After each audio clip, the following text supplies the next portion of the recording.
corporate totalitarianism. And that is just writ large across the landscape.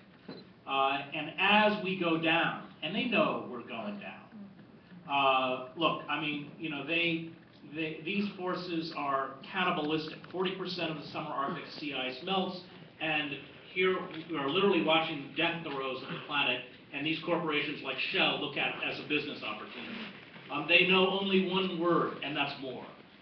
They have commodified everything. Human beings are commodities, disposable commodities. The ecosystem is a disposable commodity, and they will put, now with no impediments, they will push and push and push. It makes Herman Melville's Moby Dick, which I'm just rereading, the most prescient study of the American character, because we're all on the Pequot. And Ahab's running the ship.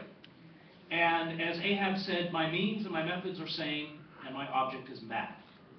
And they're not going to stop themselves. The formal mechanisms of power are not going to stop them. It's up to us. And literally, you know, I have a 5-year-old, and his favorite book is Out of the Blue. He'll sit on the floor and look at narwhals and porpoises, and every time I see him do it, it rips my heart out. Because I know that if there is not a radical change in our relationship to each other and to the planet, every single one of those sea creatures will be dead within his lifetime. Yeah. In theological terms, as a seminary graduate, these are forces of death. Literally. Well, and which is the corporation arguing, you know, or lobbying for, you know, Section 1021 of the NDAA? Oh, you know, who writes our legislation? But corporate lobbyists. The security and surveillance state is the mechanism. Look, we have not far from here, a few blocks from here, a joint command center with the NYPD and Goldman Sachs. I was arrested in front of Goldman Sachs with the Occupy movement. And let me tell you that when the security came out, it was a mixed security of Goldman Sachs security and NYPD security. These corporations have created 70% of our, we have 16 intelligence agencies, and as Jeremy Scahill has pointed out, 70% of their work are outsourced to corporations.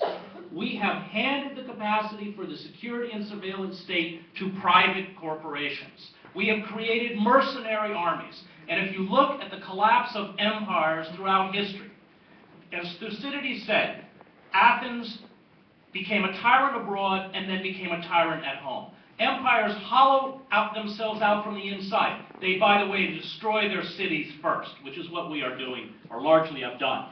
And then they bring back the mechanisms of control, the brutal mechanisms of control from the outer reaches of empire internally into empire.